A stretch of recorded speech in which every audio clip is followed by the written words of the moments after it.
میں نے یہاں آنے سے پہلے ہی 4 روم بک کروا لیے تھے، اس لیے اب ہمیں کوئی بھی پریشانی نہیں ہونی تھی۔ اندر داخل ہو کر ہم نے ایک نظر پورے قلعے پر ڈالی جو کہ اپنی مثال آپ تھا۔ یہ قلعہ بے حد خوبصورت تھا اور ہم نے ایسا قلعہ کبھی نہیں دیکھا تھا۔ ہم وہاں سے سیدھا اپنے اپنے کمرے میں آ گئے اور پھر کچھ دیر آرام کیا۔ ہم سب کو یہ قلعہ بہت زیادہ پسند آیا تھا۔ کچھ دیر آرام کرنے کے بعد ہم اس قلعے سے نکلے تھے اور قریبی ریسٹورنٹ میں کھانا کھانے کے لیے چلے گئے تھے۔ وہاں سے کھانا کھا کر ہم واپس آ گئے تھے اور اب ہال میں بیٹھے باتیں کر رہے تھے جب اچانک مجھے ایسا محسوس ہوا کہ کسی نے مجھے تھپڑ مارا ہے، جس کی وجہ سے میں نیچے گر گیا تھا۔ جب میں نیچے گر گیا تو سبھی میری طرف دیکھ کر ہنسنا شروع ہو گئے تھے۔ میں نے ان کو سوالیہ نظروں سے دیکھا تو وہ اپنے اپنے منہ پر انگلی رکھ کر چپ کر گئے۔ میں اٹھ کر پھر سے اوپر بیٹھا اور سوچ میں پڑ گیا کہ میں نیچے کیسے گر گیا۔ پھر نیہا مجھ سے باتیں کرنے لگی تھی جس کی وجہ سے میں نے اس بات کو جھٹک دیا تھا۔ ہم نیچے بیٹھ گئے اور کوئی گیم کھیلنا شروع ہو گئے تھے اور اس گیم میں سب کو ہی بہت مزہ آیا تھا۔ ابھی ہم گیم ہی کھیل رہے تھے جب اچانک سے سارے قلعے کی لائٹس آف ہو گئیں۔ ہم سب نے اپنے اپنے فون کی لائٹ آن کی تو آہد کہنے لگا کہ یہاں کہیں سچ میں کوئی آسیب تو نہیں ہے۔ میں نے اس کی بات کی نفی کرتے ہوئے کہا کہ ایسا کچھ بھی نہیں ہے، کیا پتا بریکر نیچے گر گیا ہو اس لیے لائٹ چلی گئی ہو، میں جا کر دیکھتا ہوں۔ میں وہاں سے بریکر ڈھونڈنے لگا اور پھر جلد ہی مجھے بریکر مل گیا تھا اور بریکر نیچے زمین پر پڑا ہوا تھا۔ میں نے بریکر کو اٹھا کر بورڈ میں لگایا تو پورے قلعے کی لائٹ آن ہو گئی۔ میں واپس ہال میں آیا تو سامنے دیکھ کر میری آنکھیں کھلی کی کھلی ہی رہ گئی تھیں، کیونکہ سامنے ہی میرے تمام دوست زمین پر بے ہوش پڑے تھے۔ میں جلدی سے ان کے پاس گیا اور انہیں اٹھانے کی کوشش کرنے لگا۔ جب وہ ہوش میں نہیں آئے تو میں نے ان کے چہروں پر پانی پھینکا تو پھر وہ جلدی سے ہوش میں آ گئے تھے۔ وہ سب اٹھے تو میں نے ان سے پوچھا کہ ایسا کیا ہوا تھا جو تم لوگ بے ہوش ہو گئے تھے؟ زین نے جواب دیا کہ پتہ نہیں، ہمیں کچھ بھی یاد نہیں۔ تو میں نے احد اور نیہا کی طرف دیکھا تو انہوں نے بھی نفی میں سر ہلا دیا۔ میں نے ایک گہرا سانس خارج کیا اور گہری نگاہوں سے ارد گرد کا جائزہ لیا، مگر کوئی بھی عجیب چیز مجھے نظر نہیں آئی۔ اس کے بعد میں نے انہیں کمرے میں جانے کا کہا اور خود بھی کمرے میں چلا گیا تاکہ کچھ دیر آرام کر سکوں۔ کمرے میں جا کر میں بیڈ پر لیٹ گیا اور یہاں پر جو کچھ بھی ہوا تھا اس کے بارے میں سوچنے لگا، اور یہی سوچتے سوچتے کب میں نیند کی وادیوں میں اتر گیا مجھے خود بھی پتہ نہیں چلا تھا۔ اگلے دن ہم قلعے کی سیر کرنے کے لیے تیار ہو گئے اور پھر سیر کرنے کے لیے چل پڑے۔ کچھ ہی دیر میں ہم قلعے کی پچھلی طرف آ گئے تھے اور پھر اس قلعے کی مختلف جگہوں میں گھومنے لگے تھے۔ ہم کافی دور آ گئے تھے جب اچانک احد کہنے لگا کہ میرا فون اس کمرے میں گر گیا تھا، تم لوگ یہیں پر رکو، میں جلدی سے لے کر آتا ہوں۔ وہ یہ کہہ کر بھاگتا ہوا اس کمرے کی جانب بڑھ گیا تھا۔ کافی دیر گزر گئی تھی لیکن وہ ابھی تک واپس نہیں آیا تھا، اس لیے ہم بھی پریشان ہو گئے تھے۔ ہم بھی اسی کمرے کی طرف بڑھے تھے جہاں پر احد گیا تھا۔ ہم نے کمرے میں پہنچ کر احد کو ارد گرد دیکھا تو وہ کہیں بھی نہیں تھا۔ پھر ہم نے اسے آوازیں دی لیکن آگے سے کوئی بھی جواب نہیں آیا تھا۔ ہم نے پورے کمرے کو دیکھ لیا تھا لیکن احد کہیں پر بھی نہیں تھا، جس پر ہم سب حیران و پریشان ہو گئے تھے کہ کمرے کا ایک ہی دروازہ تھا جو ہمارے سامنے تھا، اس کے علاوہ کوئی اور باہر جانے کا راستہ نہیں تھا۔ ہم سب نے احد کو باہر جا کر ڈھونڈنے کا فیصلہ کیا اور یہ فیصلہ کرتے ہی ہم سب کمرے سے باہر نکل آئے۔ میں بھی ایک طرف چلنے لگا مگر یہاں اندھیرا تھا جس پر میں نے اپنے فون کی ٹارچ روشن کی اور اس کی روشنی میں آگے بڑھنے لگا، لیکن اچانک اپنے پیچھے کسی عجیب سی آواز پر چونکا۔ آواز ایسی تھی جیسے کسی چیز کو گھسیٹا گیا ہو۔ میں نے فوراً مڑ کر دیکھا تو میرے بالکل پیچھے لوہے کی پوشاک پہنے ایک پتلا کھڑا تھا جس کے اندر کوئی نہیں تھا۔ یہ ایک سپاہی کی لوہے کی ڈھال تھی، بالکل ویسی جیسی پرانے زمانے میں سپاہی جنگ کے دوران پہنتے تھے۔ اس کے ہاتھ میں ایک تلوار بھی تھی۔ میں خوف سے تیزی سے مڑ کر آگے کو بھاگنے لگا جب اچانک اس کا تلوار والا ہاتھ بلند ہوا۔ خوف سے میری آنکھیں پھٹی کی پھٹی رہ گئیں اور ٹھیک اسی وقت اس نے بھیانک آواز میں کہکہا لگاتے ہوئے تلوار والا ہاتھ اپنی پوری طاقت سے گھمایا۔ اگر میں جھکنے میں ایک پل کی بھی دیری کر دیتا تو شاید میرا سر تن سے جدا ہو چلا ہوتا۔ تیزی سے جھکتے میں پیچھے کو کھسکا اور آگے کو بھاگنے لگا۔ اپنے پیچھے مجھے کھڑکھڑاہٹ کی آواز واضح سنائی دے رہی تھی مگر میں رکا نہیں اور بھاگتا رہا۔ اب میرے عقب سے وہ آواز آنا بند ہو چکی تھی۔ میں اپنے گھٹنوں پر ہاتھ رکھ کر جھکا اور گہرے گہرے لمبے سانس لیتا ہوا اپنا سانس بحال کرنے لگا۔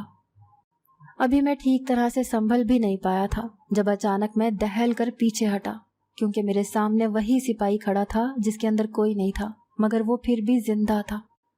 وہ اپنی تلوار سے مجھ پر حملہ آور ہو رہا تھا اور میرے پاس اپنے بچاؤ کے لیے کچھ بھی نہیں تھا، اس لیے میں اس سے بچنے کے لیے واپس پیچھے کو مڑا اور وہاں سے بھاگنے لگا۔ کافی دور جانے کے بعد میں نے پیچھے مڑ کر دیکھا تو وہ سپاہی کہیں بھی نہیں تھا۔ اچانک مجھے اپنے دوستوں کے چیخنے کی آوازیں آنا شروع ہو گئی تھیں۔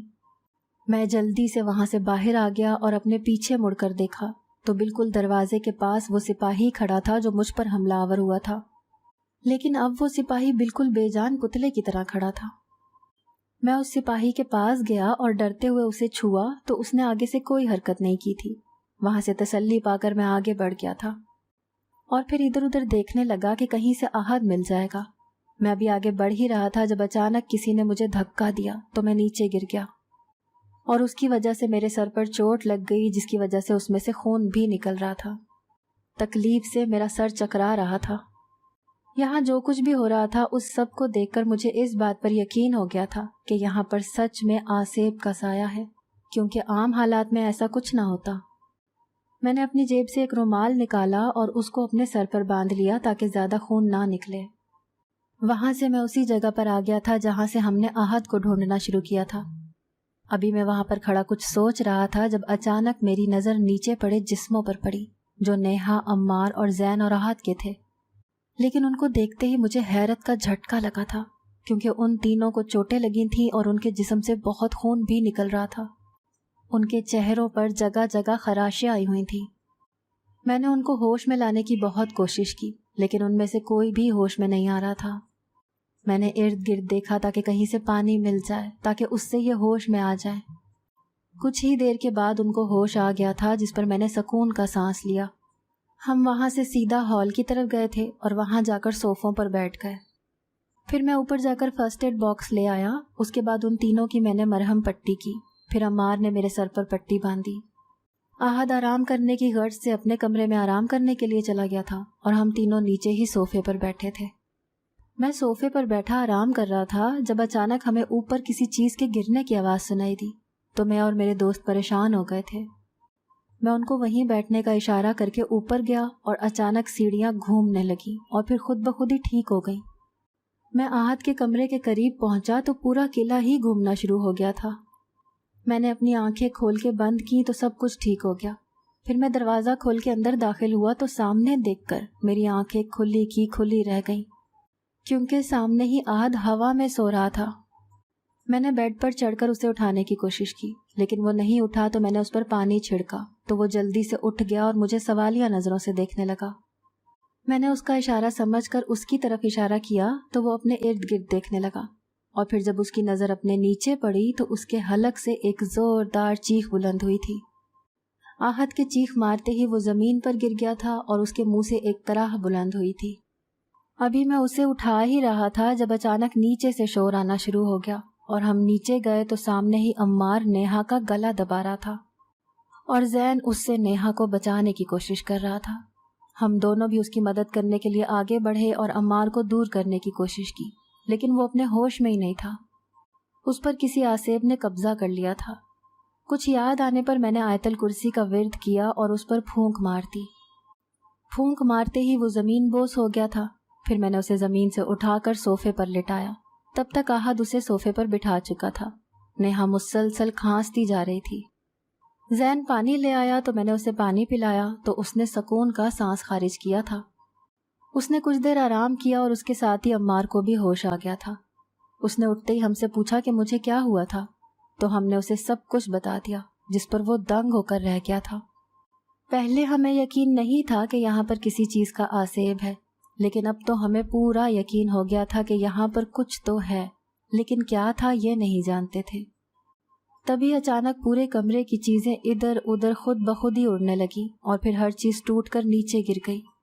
میں حیرانی سے یہ سب کچھ دیکھ رہا تھا اور پھر میں نے اونچی آواز میں اس آسیب سے پوچھا کہ تم کون ہو اور ہمارے ساتھ ایسا کیوں کر رہے ہو؟ ہم نے تمہارے ساتھ کیا برا کیا ہے جو تم ہمارے ساتھ ایسا کر رہے ہو؟ جب آگے سے کوئی جواب نہیں آیا تو میں نے پھر پوچھا کہ پلیز بتا دو، شاید میں تمہاری کوئی مدد کر سکوں۔ تو آگے سے اس آسیب کی زور سے ہنسنے کی آواز آئی جو کہ بہت ہی زیادہ بھیانک تھی۔ میں کچھ پل کے لیے ساکت کھڑا رہ گیا تھا۔ پھر وہی آواز آئی اور اب کی بار اس نے کہا کہ ہم جنات ہیں اور ہماری کوئی بھی مدد نہیں کر سکتا، اور تم ایک انسان ہو، اور وہ بھی خود غرض انسان۔ اس آسیب نے مجھے زور سے ایک دیوار پر پٹخ دیا جس کی وجہ سے میری کمر پر چوٹ آئی تھی۔ میں نیچے پڑا کراہ رہا تھا، مگر وہ جناتی آسیب کہے لگا کر میری حالت پر ہنس رہے تھے۔ میں لڑکھڑاتے ہوئے اٹھ کر واش روم میں گیا اور وضو کر کے ڈگمگاتے قدموں سے باہر آیا۔ واش روم سے باہر آتے ہی میں نے آیت الکرسی کا ورد کرنا شروع کر دیا تھا۔ اس کے بعد میں نے اپنی الماری میں سے قرآن مجید نکالا اور پھر اپنے سینے سے لگا لیا۔ میں نے آیت الکرسی کا ورد جاری رکھا تھا جس کی وجہ سے وہ جنات مجھے نقصان نہیں پہنچا سکتے تھے۔ میں یوں ہی آیت الکرسی کا ورد کرتا اور قرآن مجید کو ہاتھ میں اٹھائے احد، عمار اور زین کو لے کر نیہا کے کمرے میں آیا، جہاں نیہا الماری کے ساتھ چپکی ہوئی تھی اور اپنے دونوں ہاتھوں سے اپنا گلا دبا رہی تھی، جس سے مجھے اندازہ ہو گیا کہ ان آسیب کا جب مجھ پر بس نہیں چلا تو وہ میرے دوستوں پر حاوی ہو رہے ہیں۔ میں آگے جا کر اس کے سامنے کھڑا ہو گیا اور پھر قرآن مجید کو کھولا اور سورہ بقرہ کی تلاوت کرنے لگا اور ساتھ ساتھ نیہا پر بھی پھونک مارنے لگا۔ نیہا جلد ہی اس جن کی قید سے آزاد ہو گئی تھی اور نیچے گر کر گہرے گہرے سانس بھرتی اپنا سانس بحال کرنے کی کوشش کرنے لگی تھی۔ میں غمزدہ سا ان سب کو لے کر بیڈ پر بیٹھا اور پھر ان کو بتایا کہ یہاں پر جنات کا آسیب ہے اور وہ جنات ہم سب کو مارنا چاہتے ہیں، اس لیے ہم سب کو بہت ہی زیادہ ہوشیار رہنا ہوگا۔ میری بات سن کر سب نے اس بات میں سر ہلایا تھا اور پھر میں نے ان سے کہا کہ جو بھی ہو جائے آیت الکرسی کا ورد جاری رکھنا۔ احد نے پوچھا کہ وہ جنات یہاں پر آئے ہوئے لوگوں کو کیوں مارتے ہیں؟ اس کی بھی کوئی وجہ تو ہوگی۔ ہمیں اس بارے میں کچھ بھی نہیں پتا تھا، لیکن ہمیں اس سب کے بارے میں پتا کرنا ہوگا۔ اگر ہم یہاں سے جانا بھی چاہیں تو جا نہیں سکتے کیونکہ وہ جنات ہمیں جانے نہیں دیں گے، اس لیے بہتر ہے کہ ہم اس راز کو جاننے کی کوشش کریں۔ تو کون کون اس میں میرا ساتھ دے گا؟ میں نے اپنا ہاتھ آگے بڑھایا تو سب نے ہی باری باری اپنا ہاتھ میرے ہاتھ پر رکھ دیا۔ اس کے بعد ہم نے ایک پلان بنایا اور پھر ہم سب اسی کمرے میں سو گئے۔ صبح میری آنکھ جلد ہی کھل گئی تھی۔ پھر میں نے سب کو اٹھایا اور سب نے ایک ساتھ مل کر نماز ادا کی۔ اب ہمیں اپنے پلان پر کام کرنا تھا۔ ہم سب نے 2 ٹیمیں بنائی تھیں، ایک میں عمار، زین اور نیہا تھے اور ایک میں اور احد تھے۔ ہمیں اس پورے قلعے کی تلاشی لینی تھی تاکہ کوئی ایسی چیز مل جائے جس سے جنات کو یہاں سے بھگایا جا سکے اور ان کے یہاں رہنے کی وجہ کا پتہ چلے۔ ہم دونوں الگ جگہ گئے تھے اور نیہا لوگ الگ جگہ پر تھے۔ میں اور احد پہلی منزل پر تھے اور یہاں پر تلاشی لے رہے تھے کہ شاید کچھ ایسا مل جائے جس سے ہمارے سارے سوالوں کے جواب مل سکے۔ ہم دونوں ہر کمرے کی تلاشی لے رہے تھے اور وہ جنات ہمیں نقصان پہنچانے کی ہر ممکن کوشش کر رہے تھے، لیکن ہم نے ان کی ہر کوشش کو ناکام بنا دیا تھا اور ہم سب مسلسل قرآنی آیات کا ورد کرتے رہے تھے۔ ہم دونوں راہداریوں میں سے گزرتے جا رہے تھے اور پھر اچانک ہمیں ایک دروازہ دکھائی دیا جو کہ ایک کمرے کا دروازہ تھا، لیکن عجیب بات یہ تھی کہ اس دروازے کے باہر ایک 12 سنگے کا سر گردن سمیت ٹنگا ہوا تھا، جس کی آنکھیں یوں کھلی ہوئی تھیں جیسے وہ زندہ ہو۔ ہم نے وہ دروازہ کھولنے کی کوشش کی، لیکن جیسے ہی ہم نے وہ دروازہ کھولنے کے لیے اس دروازے کو چھوا، اچانک سے وہ 12 سنگھا جو دروازے کے اوپر ٹنگا ہوا تھا زور زور سے دھاڑنے لگا۔ ہم نے اس کی دھاڑوں کی پرواہ کیے بغیر اس دروازے کو ایک بار پھر سے کھولنے کی کوشش کی، مگر وہ دروازہ کھلنے کا نام ہی نہیں لے رہا تھا۔ کافی کوشش کے بعد بھی وہ دروازہ نہیں کھلا تھا۔ پھر میں نے ارد گرد دیکھا کہ شاید کوئی ایسی چیز مل جائے جس سے دروازہ کھل جائے۔ میری نظر سامنے پڑے سریے پر پڑی اور پھر میں نے اسے اٹھا لیا۔ اس سریے کی مدد سے میں نے دروازے کے ہینڈل پر بہت سی ضربیں لگائی، لیکن وہ دروازہ نہیں کھلا۔ لیکن میں نے ہمت نہیں ہاری اور اس سریے کی مدد سے دروازے کے ہینڈل کو توڑنے کی کوشش کرنے لگا۔ کچھ ہی دیر کی محنت کے بعد وہ دروازہ کھل گیا تھا۔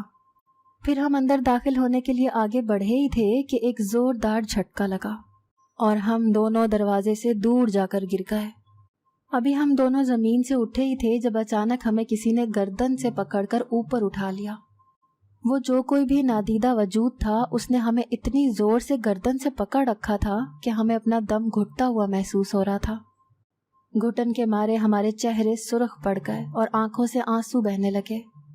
ہم نے اپنے آپ کو چھڑانے کی بہت کوشش کی لیکن ہماری کوئی بھی کوشش پوری نہیں ہوئی تھی۔ پھر ہم دونوں نے ایک دوسرے کی طرف دیکھا تو ہاں میں سر ہلایا اور ایک ساتھ آیت الکرسی کا ورد کرنے لگے، جس سے اس نادیدہ جن کی گرفت ہماری گردنوں پر ڈھیلی پڑ گئی اور اس نے ہم دونوں کو چھوڑ دیا، جس سے ہم اس جن کی قید سے آزاد ہو گئے اور نیچے گر گئے۔ نیچے گرنے کی وجہ سے ہم دونوں کے جسم پر خراشیں آئی تھیں، لیکن ہم نے ہمت نہیں ہاری۔ ہم دونوں اٹھے اور اس دروازے کے پاس جا کر کھڑے ہو گئے۔ میں نے آہت سے پوچھا کہ ہم اندر کیسے جائیں گے، تو اس نے مجھے کہا کہ اگر ہم آیت الکرسی کا ہی ورد کریں تو شاید اندر جا سکیں۔ اس کی بات پر عمل کر کے ہم دونوں نے ایک ساتھ آیت الکرسی کو پڑھا تو دروازہ ایک جھٹکے سے کھل گیا اور ہم یوں ہی آیت الکرسی کا ورد کرتے ہوئے اندر داخل ہو گئے، اور اس بار ہمیں کوئی بھی جھٹکا نہیں لگا تھا۔ اندر جا کر ہم نے ارد گرد دیکھا تو وہ کمرہ مکمل طور پر خالی تھا، اور پھر ہم تھوڑی سی آگے گئے تو ہمیں کچھ سیڑھیاں نظر آئیں جو کہ نیچے کو بنائی گئی تھیں۔ ہم دونوں وہ سیڑھیاں اترنے کے ساتھ ساتھ قرآن پاک کی صورتوں کا بھی ذکر کر رہے تھے۔ ہم دونوں وہ سیڑھیاں اتر کے نیچے گئے تو سامنے دیکھ کر ہماری آنکھیں پھٹی کی پھٹی ہی رہ گئیں، کیونکہ سامنے کا منظر ہی ایسا تھا۔ خوف کی وجہ سے ہماری ٹانگیں کانپنا شروع ہو گئی تھیں۔ وہ ایک قبرستان تھا جہاں پر اس وقت ہم کھڑے تھے، اور وہاں پر بہت سی قبریں بھی تھیں۔ کچھ قبروں پر نام بھی لکھے ہوئے تھے اور کچھ قبریں بغیر ناموں کے بھی تھیں۔ کچھ قبریں پھٹی ہوئی تھیں جن میں سے ڈھانچے باہر نکلے دکھائی دے رہے تھے۔ پورا قبرستان اندھیرے میں ڈوبا ہوا تھا۔ مدھم سی روشنی تھی جس کی روشنی میں ہم یہ سب دیکھ پا رہے تھے۔ ہم آگے کو بڑھتے گئے جب وہاں پر ہمیں کسی کے رونے کی آواز آئی۔ ہم دونوں اس آواز کی سمت میں بڑھے اور وہ کوئی انسان تھا جو کہ اپنی پیٹھ ہماری طرف کر کے بیٹھا تھا۔ میں نے اس وجود کے کندھے پر ہاتھ رکھا تو وہ وجود جھٹ سے پیچھے کو مڑا، تو اسے دیکھتے ہی ہم دونوں ساکت رہ گئے، کیونکہ سامنے ہی نیہا بیٹھی تھی جس کے چہرے سے خون نکل رہا تھا۔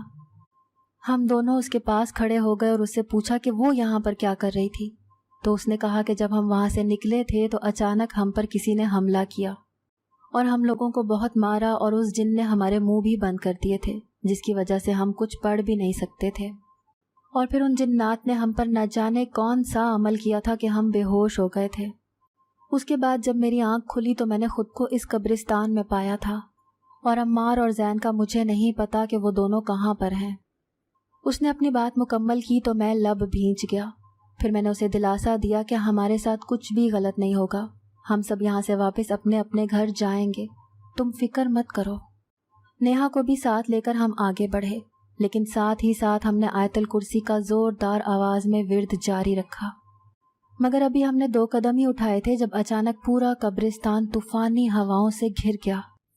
ہمارے قدم زمین سے اکھڑنے لگے، جس کی وجہ سے ہم نے مضبوطی سے ایک دوسرے کو تھام لیا۔ ہمارے کپڑے پھڑپھڑانے اور ہواؤں کی سرسراہٹ سے عجیب سا شور پیدا ہو رہا تھا جو ہمارے خوف میں اضافہ کر رہے تھے۔ اچانک ہمیں اپنے ارد گرد ایک بھیانک آواز سنائی تھی جو یقیناً ہمارے آس پاس ہی موجود تھا۔ ہم سے کہنے لگا کہ تم لوگوں کی یہاں پر آنے کی ہمت کیسے ہوئی؟ پہلے تم لوگوں نے ہم سے ہمارا گھر چھین لیا ہے، اور کیا اب یہ جگہ بھی چھیننا چاہتے ہو؟ لیکن ہم تمہیں ایسا نہیں کرنے دیں گے۔ تم لوگوں نے یہاں آ کر بہت بڑی غلطی کی ہے، اور اب اس غلطی کو بھگتو۔ اس نے اپنی بات کہہ کر ہم تینوں کو ہوا میں ہی باندھ دیا۔ پھر میں نے اس سے کہا کہ ہم نے تمہارے ساتھ کچھ بھی نہیں کیا، ہم تو یہاں پر صرف سیر کرنے آئے تھے، بلکہ تم لوگوں نے ہمیں نقصان پہنچایا تھا۔ میں نے یہ سب کہا تو وہ ہنسنا شروع ہو گیا اور ہنستا ہی چلا گیا۔ اس کے خوفناک کہکہوں کے ساتھ بے شمار مزید بھیانک کہکہے شامل ہو گئے جو یقیناً دوسرے جنات کے تھے۔ بہت سارے جن وہاں پر آ کر اکٹھے ہو گئے اور ہم پر حملہ آور ہونے لگے۔ ہم جو جنات کے خوفناک کہکہوں کو سن کر خوفزدہ ہو کر آیت الکرسی کا ورد روک چکے تھے، اس اچانک حملے پر سنبھل نہیں پائے، جس کا فائدہ اٹھا کر وہ ہمیں جسمانی طور پر ایذا پہنچا رہے تھے۔ پھر مجھے قرآن پاک کا یاد آیا تو میں نے اپنے دوستوں کو بھی قرآن پاک کی آیات کا ورد کرنے کو کہا، تو انہوں نے ایسا ہی کیا، اور پھر کچھ ہی دیر میں جنات نے ہمیں چھوڑ دیا تھا۔ وہ ہمارے پاس بھی نہیں آ پا رہے تھے، اور ہم تکلیف و درد سے کراہتے ہوئے نیچے پڑے مسلسل قرآنی آیات کا ورد کر رہے تھے۔ انہوں نے بہت کوشش کی کہ ہم لوگوں کو نقصان پہنچائیں، لیکن وہ ایسا کر نہیں پا رہے تھے، اور پھر وہ کہنے لگے کہ تم کتنی دیر یہ آیات پڑھتے رہو گے؟ جب بھی تم نے ان آیات کو پڑھنا چھوڑا تو اسی وقت ہم تمہیں مار دیں گے۔ ان کی بات سن کر میں شاکڈ ہو گیا تھا کہ اگر ایسا ہوا تو ہم مر کر ہمیشہ کے لیے اسی قبرستان کا حصہ بن جائیں گے۔ تبھی قرآنی آیات کا ورد کرتے ہوئے اپنے سبھی دوستوں کو اشارہ کیا تو ہم یوں ہی قرآنی آیات کا ورد کرتے ہوئے تیزی سے اسی راستے کی جانب لپکے جہاں سے ہم اندر آئے تھے۔ ہم تیزی سے باہر کی جانب آئے۔ ورد کی وجہ سے وہ جنات ہمیں نہ چھو سکتے تھے نہ ہمارے قریب آ سکتے تھے، تبھی ہم آسانی سے باہر آ گئے تھے۔ مگر وہ جنات مسلسل ہمارے پیچھے تھے اور ان کی دھاڑیں اور گھرراہٹیں پورے قلعے میں گونج رہی تھیں، جن سے ہم مزید خوفزدہ ہوتے مزید تیزی سے بھاگ رہے تھے۔ باہر آ کر ہم تیزی سے سیڑھیاں اترتے نچلی منزل پر جانے لگے کہ اچانک زین کا پاؤں کسی چیز میں اٹکا اور وہ دردناک آواز میں چیخ اٹھا۔ ہم سب اس کی مدد کرنے کے لیے پلٹے، مگر اچانک اس کا پاؤں کھڑا ہوا اور وہ بجلی کسی تیزی سے سیڑھیاں گھسٹتا اوپر چلا گیا۔ ہم قرآنی آیات کا ورد کرتے حواس باختہ اسے دیکھ رہے تھے اور وہ مسلسل چیختا ہوا ہمیں مدد کے لیے پکار رہا تھا۔ جب وہ گرا تھا تو اس نے ورد کرنا چھوڑا تھا، جس کی وجہ سے وہ جنات اس پر حاوی ہو گئے تھے۔ دیکھتے ہی دیکھتے وہ دردناک انداز میں چیختا مسلسل گھسٹتا ہوا ہماری نظروں سے اوجھل ہو گیا۔ خوف و صدمے سے ہم اپنی جگہ ساکت ہو گئے تھے۔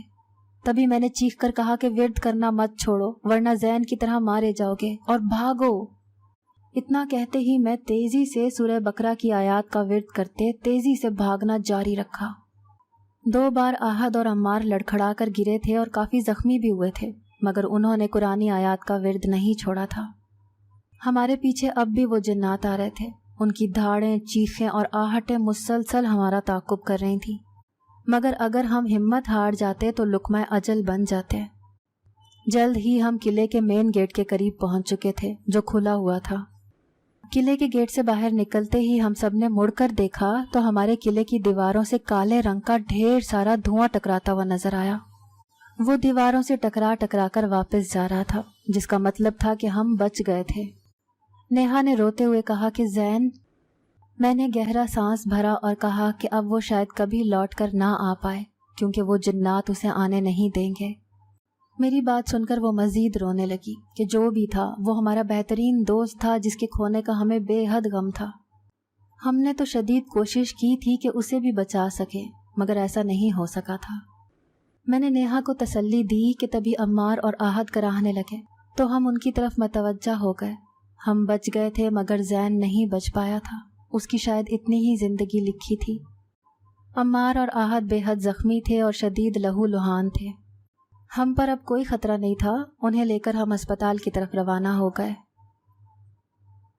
اگر آپ کو آج کی ہماری کہانی پسند آئی ہے تو اسے لائک کیجیے اور اپنے پیاروں کے ساتھ شیئر کیجیے، اور ہاں، اگر ابھی تک آپ نے ہمارا چینل سبسکرائب نہیں کیا تو ضرور کیجیے۔ ملتے ہیں کل ایک نئی اور دلچسپ کہانی کے ساتھ، تب تک کے لیے اللہ حافظ۔